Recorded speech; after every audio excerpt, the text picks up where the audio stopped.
he turns this briefing into an epic meltdown, making it all about defending himself, gaslighting, rewriting history.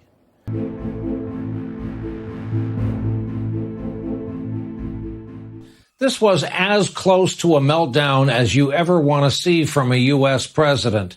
It was, as much as any pandemic press briefing can be, about him. A first in our history today, the White House produced a campaign video that played in the briefing room and to a national audience, showing how right he has been all along on coronavirus.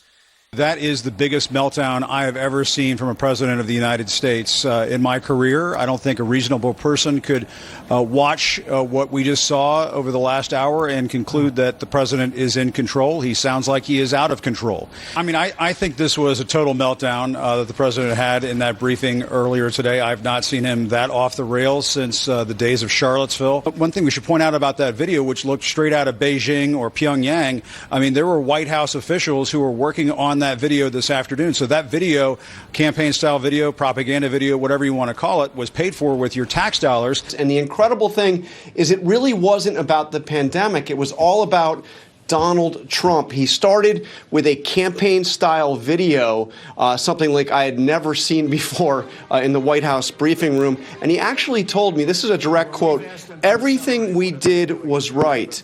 Now, with that, I have a couple of interesting, we have a few clips that we're just going to put up. We could turn the lights a little bit lower. I think you'll find them interesting. And then we'll answer some questions. I'll ask you some questions because you're so guilty, but forget it. But most importantly, we're going to get back onto the reason we're here, which is the success we're having. Okay? Please, you could put it on. Thank you. People should be more concerned right now with the flu in this country. A lot of people are concerned about the coronavirus because they're hearing a lot of news about it right now. But the reality is, comparing it to the flu, for example, it's not even close to being at that stage. What if it is worse? Is this a moment where maybe countries put politics aside, a little bit of pride aside, and do we have U.S. officials? Should U.S. professionals such as yourself get involved? How worried should Americans be about coronavirus? Coronavirus is not going to cause a major issue in the United States.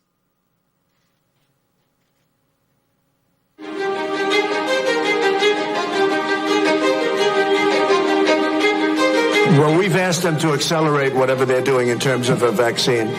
We will be suspending all travel from Europe to the United States for the next 30 days. To unleash the full power of the federal government in this effort today, I am officially declaring a national emergency. Medicare patients can now visit any doctor by phone or video conference at no additional cost. The first 1 million masks will be available immediately.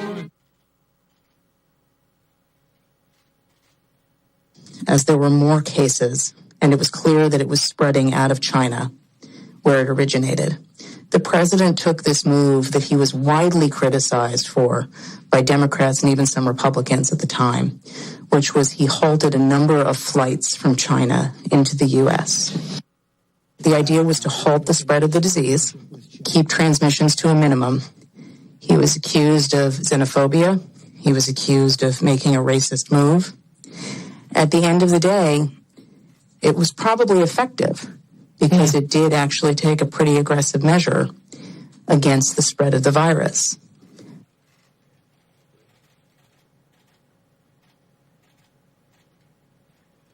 His team is on it. They've been responsive late at night, early in the morning, and they've thus far been doing everything that they can do, and I want to say thank you, and I want to say that I appreciate it. He returns calls. He reaches out. He's been proactive.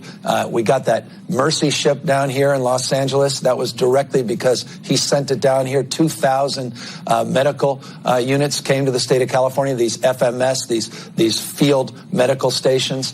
And that's been very, very helpful. The president has been outstanding through all this. The vice president's been outstanding. Members of the coronavirus task force, very responsive. We had asked if we could have, New Jersey could have access to a piece of the beds that are on the USNS Comfort, and the president came back, called me a short few minutes before I walked in here to say indeed they would grant that to New Jersey. So that's a big step for us in addition to all the other capacity.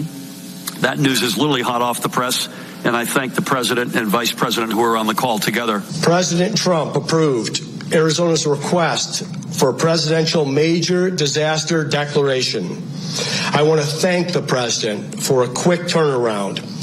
We requested this on a Wednesday, and we had approval by Saturday morning. And we are grateful to the administration for their continued support and responsiveness. Well, first of all, I want to thank the president and the vice president for doing a really good job of communicating with all the governors.